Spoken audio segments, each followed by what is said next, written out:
मोहन नाम का एक किसान था। एक दिन वो अपने खेत में काम कर रहा था। अचानक उसे एक हीरा मोती का घड़ा मिला जो हीरा मोती से भरा हुआ था। मोहन, हाँ, हीरा मोती का घड़ा। मेरा तो नसीब ही खुल गया। रानी को दिखाऊंगा तो वो खुशी से पागल ही हो जाएगी। लेकिन जैसे ही वो रानी के बारे में सोचने लगता है, वो थोड़ा डर जाता है। मोहन, नहीं नहीं, रानी को इसके बारे में बताया तो वो पूरे गांव में ढिंडोरा पीटने लगेगी। उसके पेट में वैसे भी कोई बात नहीं पचती है। ऐसा कहते ही उसे अपनी पत्नी दिखाई देती है।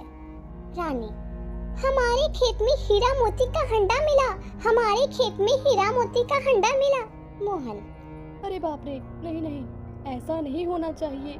लेकिन मैं रानी से इस बात को कैसे छिपाऊंगा? इतने बड़े घड़े को तो मैं अकेले उठा के नहीं ले जा सकता। कुछ तो उपाय सोचना ही पड़ेगा। मोहन ने उस घड़े को फिर से मिट्टी से ढक दिया और उसी बात पर सोचते हुए वो घर पहुंचा। रानी, आज बड़ी जल्दी घर लौट आए। मोहन, मुझे जोरों की भूख लगी है, जल्दी से खाना परोसो।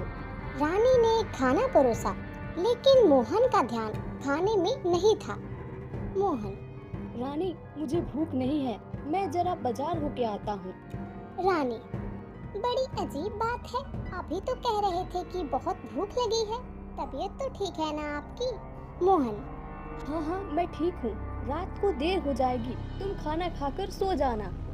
मोहन अब बाजार पहुंचता है।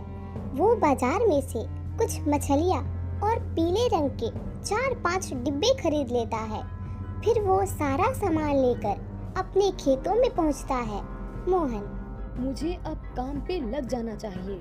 मोहन अब उस पीले रंग को पानी में मिला देता है और पूरे खेत में उस रंग की सिंचाई कर देता है।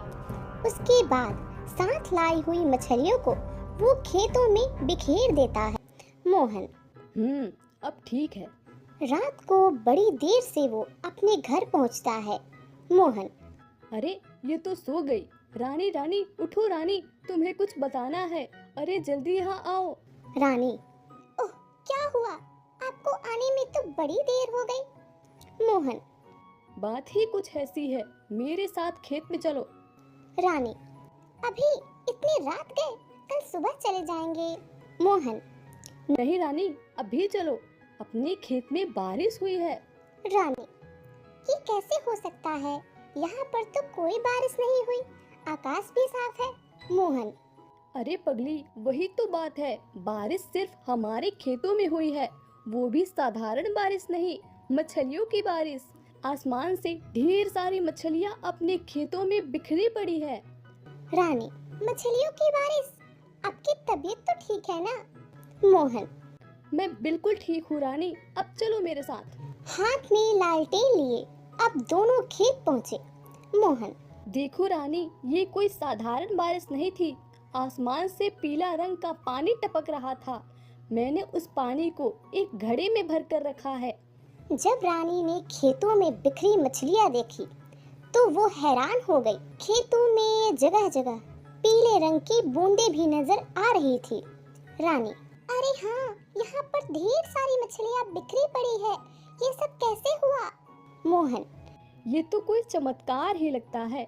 हम इस पानी से भरे घड़े को घर लेके चलते हैं, लेकिन ये बड़े राज की बात है, तुम ये किसी को नहीं बताना। रानी, मैं भला किसी को क्यों बताऊंगी?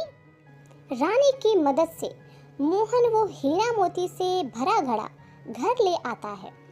दूसरे दिन सुबह रानी के उठने से पहले मोहन ने वो घड़ा घर के आंगन में गाड़ के छुपा दिया।